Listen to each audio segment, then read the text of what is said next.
Assez parlé de la pluie et du beau temps. Donc cette année avec June, on a décidé de partir en Suède. On est parti 12 jours. On a décidé de faire un mix entre ville et road trip. Donc en gros, notre voyage, c'était d'abord d'aller à Stockholm. Ensuite, on a pris un train qui nous a amené à Göteborg, mesdames et messieurs. Et ensuite, on a fait la côte ouest, aka la Bretagne de la Suède. Mais du coup, ouais, on a commencé notre voyage à Stockholm. Et mesdames et messieurs, Stockholm, c'est une ville incroyable. Pourquoi c'est incroyable, Stockholm? Bon, déjà, il y a un truc avec la Suède de manière générale, comme la Norvège. C'est que comme vous pouvez le voir, la taille du pays est quand même gigantesque, hein, voilà. Je savais même pas, mais notre dernière hôte de logement nous a dit que si on renversait la Suède, donc si on mettait le nord de la Suède au sud, on atteignait Rome.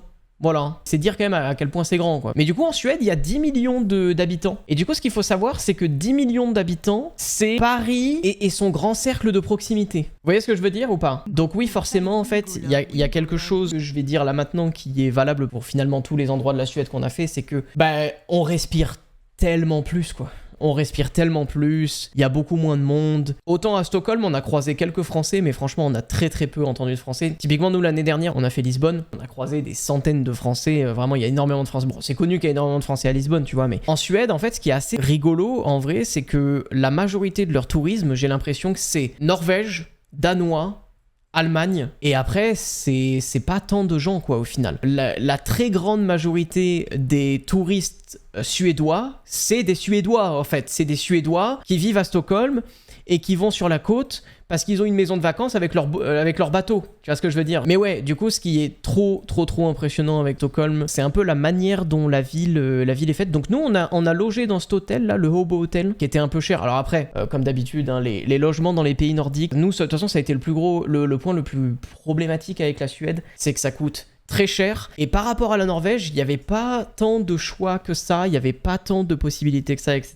Qu'est-ce que je peux vous dire vis-à-vis de Stockholm? On a décidé d'aller dans le quartier, donc ça c'est le vieux quartier, Gamla Stan. Hopla Gamla Stan, bien sûr. Quartier très cool. Quartier très stylé, qui est vraiment un peu la vieille ville de Stockholm, du coup. On s'est un petit peu baladé tranquille, machin et tout. On est allé à Artipelag. Artipelag, du coup, qui est un musée, voilà, sur des endroits d'archipel un petit peu de Stockholm.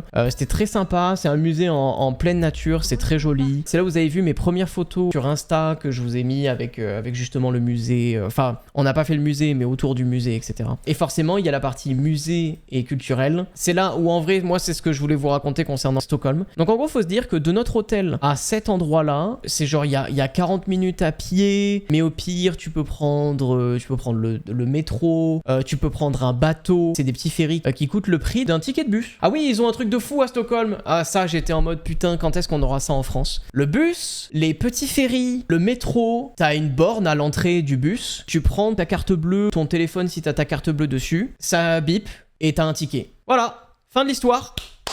Pas besoin de passer à une borne à la con pour pouvoir récupérer ton ticket. Non, parce que pour les gens qui vivent en région parisienne, vous le savez très bien. Bon, là maintenant, ils ont fait des efforts parce que tu peux prendre tes tickets sur téléphone et tout. Mais vas-y, les queues de malades qu'on a aux bornes pour prendre un ticket de métro ou un ticket de RER, etc. Là, putain, c'est trop bien. Et même pour le bateau, en vrai, ça m'a quand même choqué. Mais vraiment, t'arrives là, tu bipes ta carte bleue à cet endroit-là, tu rentres dans le bateau et puis le bateau, il t'amène de l'autre côté de l'île, quoi. Voilà, point barre. Hop, mes petites questions, comment ça se passe en cas de contrôle? Ben en fait, ils peuvent biper ta carte bleue. Ils ont comme un sorte de téléphone qui bip ta carte bleue et ils savent que t'as bipé ta carte bleue. Voilà. Et en vrai, bah c'est méga pratique. Genre vraiment, c'est une dinguerie, c'est incroyable pour ça. Bon, et sinon, voilà, on va parler du gros point fort, je trouve, de Stockholm, c'est que vraiment, à 30 minutes du centre-ville, vous avez ça, Djurgården. Mesdames et messieurs. C'est donc une immense zone de jardin, forêt, machin. Et genre, ça faisait tellement du bien de se dire que... Bah, Stockholm, c'est quand même une grande ville, ça vit beaucoup. Nous, à côté de notre hôtel, ça vivait quand même de ouf, etc., tu vois. Et vraiment, à 30 minutes, tu te retrouves au milieu d'un jardin, c'est pisse de fou, c'est méga chill, et il y a des lieux exceptionnels, comme en particulier le jardin de Rosendal. Je pense que vraiment, c'est probablement notre coup de cœur de Stockholm. C'est vraiment tout ce qu'on aime des pays nordiques est regroupé à cet endroit. Genre vraiment, je peux pas dire autre chose que ça. Donc en gros, le jardin de Rosendal, c'est un jardin ouvert dans lequel t'as un restaurant et t'as juste un petit truc pour prendre un café, etc. En fait, t'as deux trucs, quoi. Ça ressemble à ça à l'intérieur. Donc en fait, c'est 3 grandes serres qui sont côte à côte. Là-bas, tu manges juste beaucoup trop bon en fait ce que tu manges là-bas. C'est que, en plus de ça, c'est que des produits méga frais et tout. Alors c'est pure perfection pour aller prendre un brunch ou un truc comme ça, tu vois. C'est vraiment exceptionnel, on a trop bien mangé à cet endroit-là. Et puis le cadre est génial quoi, genre t'es au milieu du jardin. Bon là c'est pas la même chose, ça c'était Artipelag que je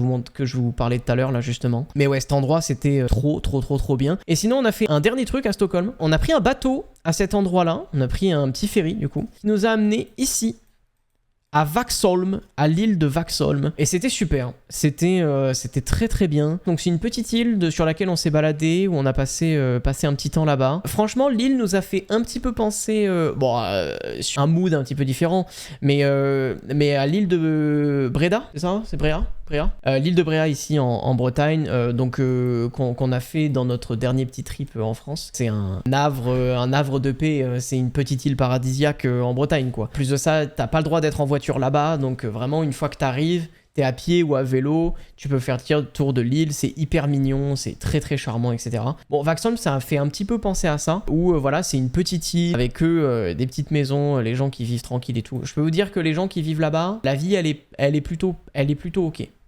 De manière générale, t'as quand même ce truc en Suède de... Je pense que même nous, là, quand on était sur place, on se rend pas vraiment compte du niveau de vie qu'il y a en Suède, quoi. Genre vraiment...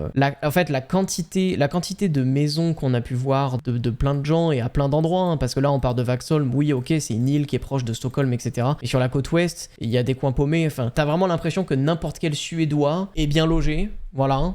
Il y a aussi un truc très impressionnant qu'on avait déjà retrouvé en Norvège, je sais pas si vous vous souvenez, je vous avais raconté, mais qu'on a aussi en Suède, bien évidemment. Si la pelouse de chez toi n'est pas parfaite, t'es une personne bizarre là-bas, hein, je te le dis. Hein. Je pense que les voisins, ils viennent te voir en mode « Oh, c'est quoi cette merde là? Ça va pas ou quoi ?» C'est un truc de fou. Hein. Il y a un truc de toutes les maisons, mais vraiment, c'est trop impressionnant et ça favorise de ouf au charme de la Suède de manière générale. Mais toutes les maisons et tous les endroits, c'est tellement soigné quoi, c'est tellement propre et tellement soigné. Tous les gens, ils vont avoir leur petit bac à fleurs, puis bon, c'est vrai que les pays nordiques pour ça, ça vit beaucoup autour des plantations, de la nature, etc. Et c'est pas pour rien que je vous parle du jardin de Rosendal, tu vois, parce que ça tourne exclusivement autour de ça. Dites-vous là, voyez toute cette portion là, voyez tout ça là, en gros c'est une pommeraie dans laquelle t'as des sofas d'été, ce qui fait qu'en fait tu viens à cet endroit-là, tu prends ton petit verre et tu vas t'installer dans ton petit sofa au milieu de cet endroit, voilà, et puis tu discutes avec tes copains et puis tu passes un petit moment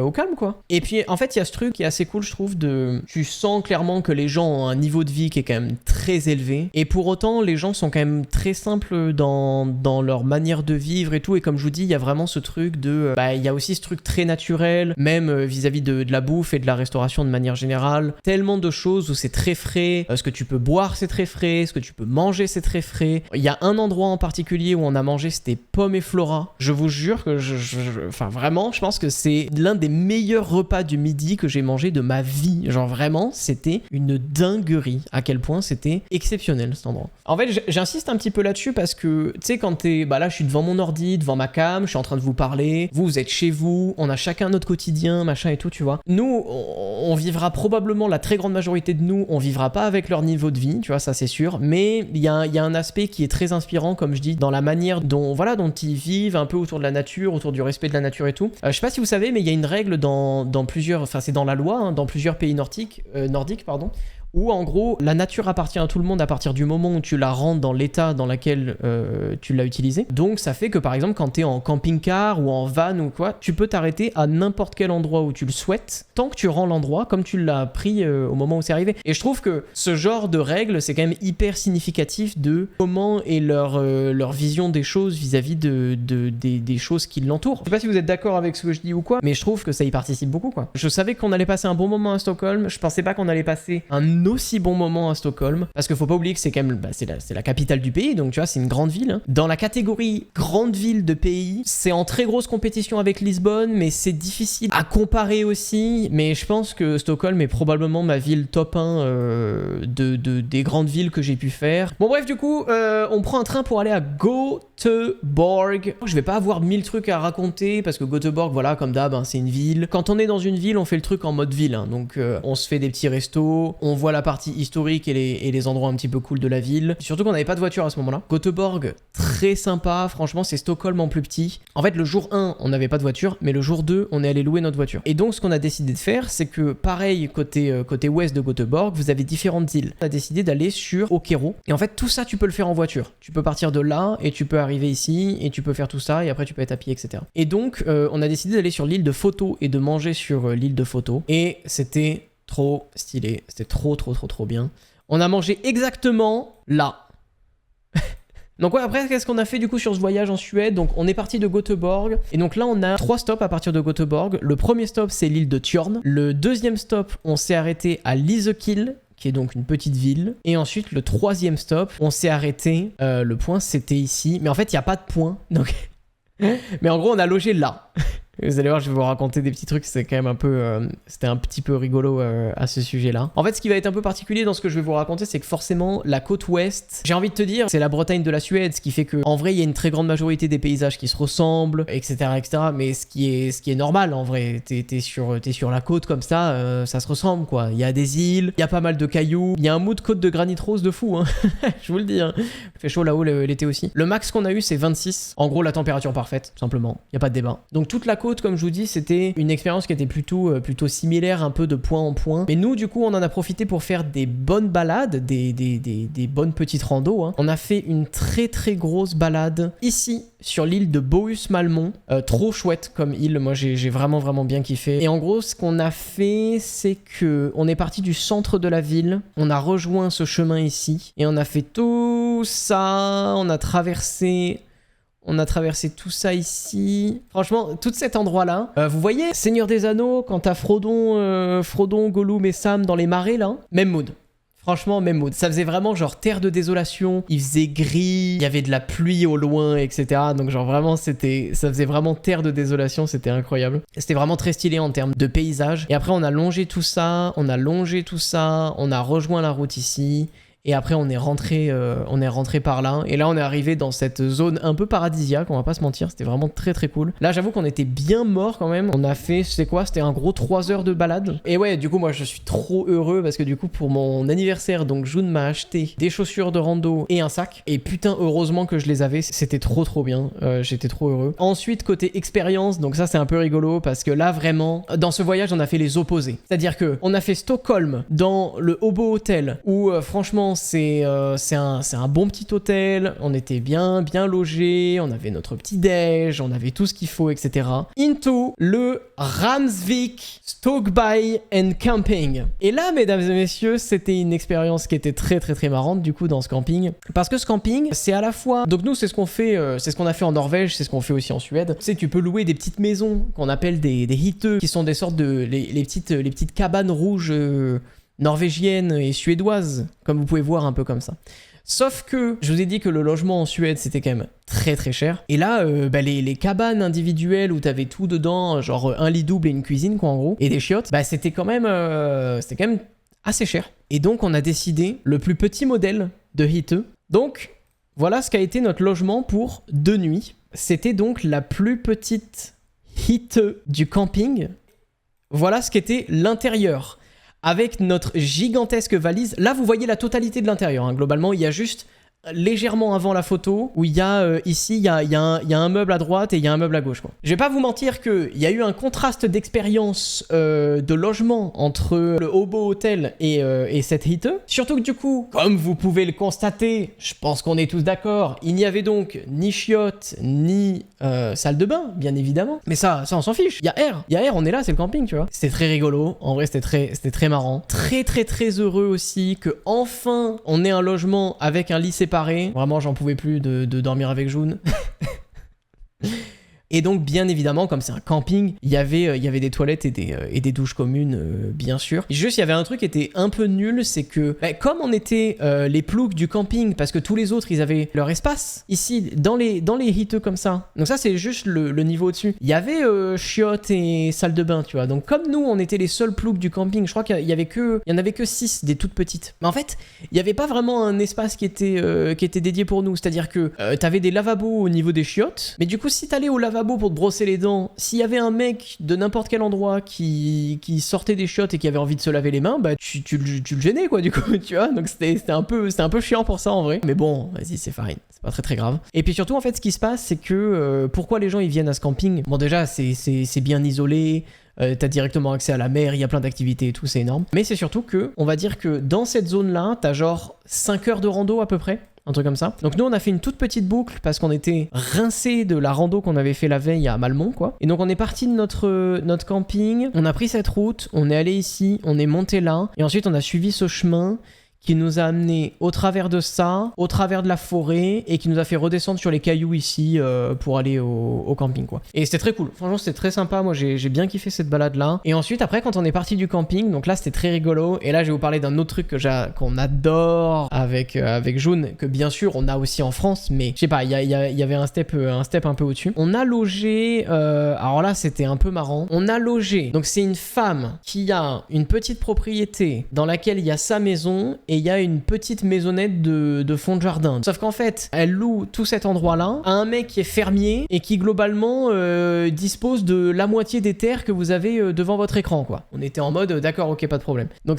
c'était un peu rigolo. Et donc nous, on avait la maisonnette du fond du jardin qui était très chou, très mignonne. Franchement, c'était très joli cet endroit, très rustique. Mais en gros, voilà, regardez. Donc ça, c'est sa maison avec bien évidemment. Vous vous souvenez ce que je vous ai dit tout à l'heure concernant la pelouse ou pas? Et ça, c'était nous.